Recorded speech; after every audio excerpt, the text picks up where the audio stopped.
नमस्कार दोस्तों।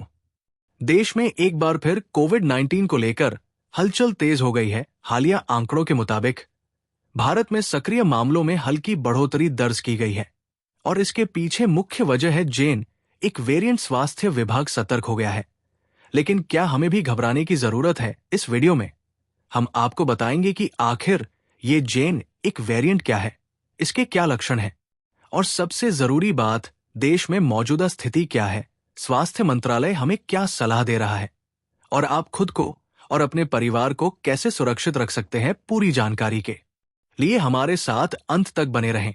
देश में कोविड-19 का खतरा एक बार फिर सामने आया है।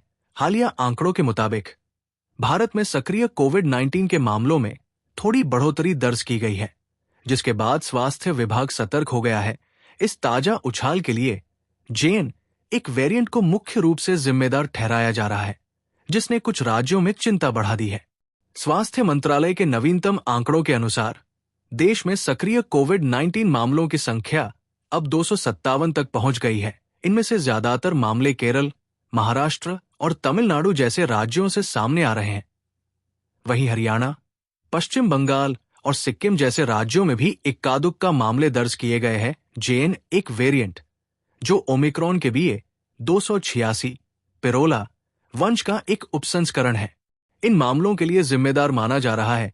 विशेषज्ञों का कहना है कि इस वेरिएंट में लगभग 30 नए म्यूटेशन हैं, जो इसे मानव प्रतिरक्षा प्रणाली से बचने और तेजी से फैलने में मदद करते हैं। विश्व स्वास्थ्य संगठन WHO ने एक को वेरिएंट ऑफ इंटरेस्ट के रूप में वर्गीकृत किया है, जो इसकी तेजी से फैलने की क्षमता को दर्शाता है। हालांकि ये अभी तक वेरिएंट ऑफ कंसर्न की श्रेणी में नहीं आया है, जिसका मतलब है कि इससे गंभीर बीमारी होने की संभावना कम है। एक वेरिएंट के लक्षण डेल्टा और ओमिक्रॉन वेरिएंट से मिलते जुलते हैं। इनमें मुख्य रूप से बुखार, बहती या बंद नाक, गले में खराश, खांसी, सूखी या बलगम वाली, सिर दर्द, थकान और मांसपेशियों में दर्द शामिल हैं। मतली या डायरिया जैसे गैस्ट्रोइंटेस्टाइनल लक्षण भी इस वेरिएंट में थोड़े ज्यादा आम देखे जा रहे हैं। स्वाद या गंध का अभाव अब कम मामलों में देखा जा रहा है।